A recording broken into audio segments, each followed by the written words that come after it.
Peristiwa G30 SPKI menjadi peristiwa paling tak terlupakan dan mempengaruhi perjalanan bangsa Indonesia. Peristiwa G30 SPKI merupakan peristiwa yang melibatkan Partai Komunis Indonesia dan resimen Cakrabirawa. Dari sanalah banyak kejadian tak terduga yang terjadi pada masa itu. Peristiwa G30 SPKI dan pasukan Cakrabirawa adalah dua hal yang tak terpisahkan. Pasukan inilah kemudian yang menjadi cikal bakal dari pasukan pengaman presiden.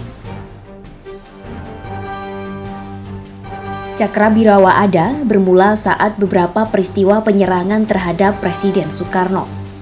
Saat itu, Presiden Soekarno dinilai masih belum sempurna, sehingga masih ada celah dan dapat ditembus orang-orang yang akan mencelakai Presiden.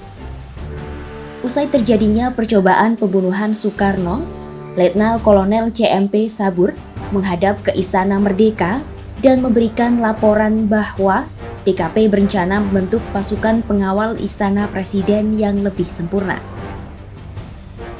Kemudian, Letnan Sabur meminta 1 batalion prajurit terbaik dari setiap angkatan untuk ikut bertugas mewakili angkatan masing-masing dalam tugas mengawal Presiden. Presiden Soekarno akhirnya mengeluarkan surat keputusan nomor 211/PIT/1962 tentang pembentukan resimen khusus.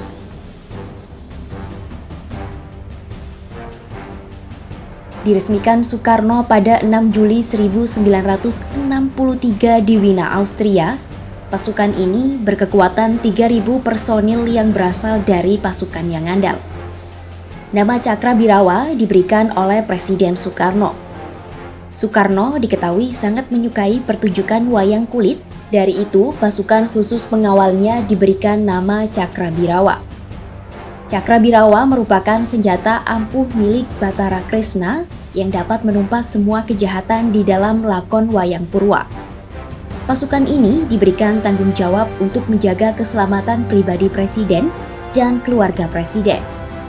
Pasukan Cakrabirawa memiliki semboyan Dirgayu Satyawira yang berarti prajurit setia berumur panjang. Operasi G30 SPKI diinisiasi oleh Resimen Cakrabirawa yang merupakan satuan pengaman presiden. Resimen ini mendapat informasi adanya upaya sekelompok jenderal yang disebut Dewan Jenderal yang akan mengkudeta Presiden Soekarno. Jajaran Cakrabirawa bersama petinggi Partai Komunis Indonesia kemudian berencana menghadapkan jenderal-jenderal itu ke hadapan Presiden Soekarno. Mulanya mereka menamai dirinya sebagai Operasi Takari. Namun, nama itu diubah menjadi Gerakan 30 September agar tidak berbau politik. Komandan Batalion 1 Resimen Cakrabirawa, Letkol Untung Samsuri, sebagai pemimpin operasi bergegas menuju Lubang Buaya, Kecamatan Cipayung, Jakarta Timur, untuk melakukan inspeksi pada 1 Oktober 1965. Nama mantan Wakil Presiden Muhammad Hatta sempat dicoret menjelang pelaksanaan operasi. Hal ini dilakukan untuk menyamarkan kudeta sebagai konflik internal. Untung pun membagi eksekutor ke dalam 3 satuan tugas.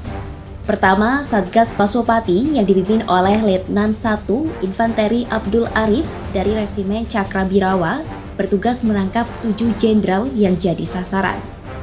Kedua, Satgas Bima Sakti dipimpin Kapten Infanteri Suradi Prawiroharjo dari Batalion 530 Brawijaya bertugas mengamankan ibu kota dan menguasai kantor pusat telekomunikasi dan studio RRI Pusat. Ketiga, Satgas Pringgodani yang berada di bawah kendali Mayor Udara Suyono. Mereka bertugas menjaga basis dan wilayah di sekeliling Lubang Buaya yang rencananya akan menjadi lokasi penyanderaan para jenderal.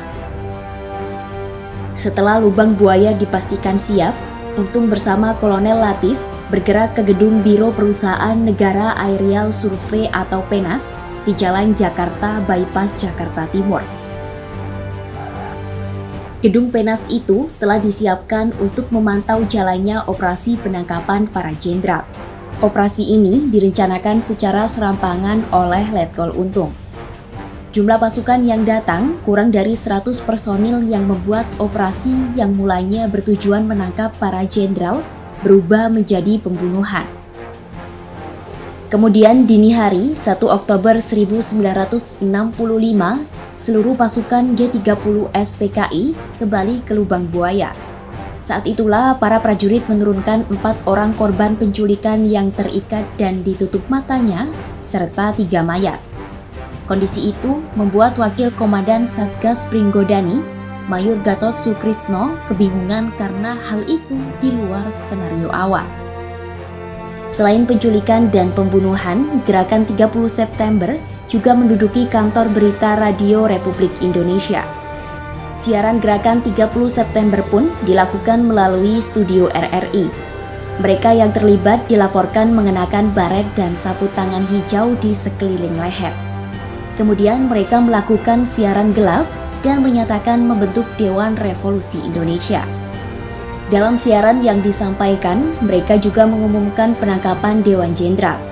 Penangkapan itu dilakukan dengan alasan untuk menyelamatkan Republik Indonesia dari tindakan Dewan Jenderal. Tidak semua pasukan Cakrabirawa sebagai oknum dalam G30 SPKI. Namun diketahui aksi Letkol Untung dan Letu Dularif yang merupakan motor utama dalam aksi penculikan Jenderal Pahlawan Revolusi dan mencoreng nama Cakrabirawa dalam pemerintahan Orde Baru. Usai dikeluarkan Surat Perintah 2 Maret 1966, Resimen Cakrabirawa dibekukan pada 28 Maret 1966. Kemudian tugas untuk menjamin keselamatan pribadi Presiden beserta keluarganya diserahkan dan digantikan oleh Satgas Polisi Militer Angkatan Darat atau POMAD. Pada masa pemerintahan Presiden Soeharto, pasukan Angkatan Darat kemudian membentuk lagi pasukan pengaman Presiden yang sampai saat ini masih bertugas menjaga Presiden dan Wakil Presiden beserta keluarganya.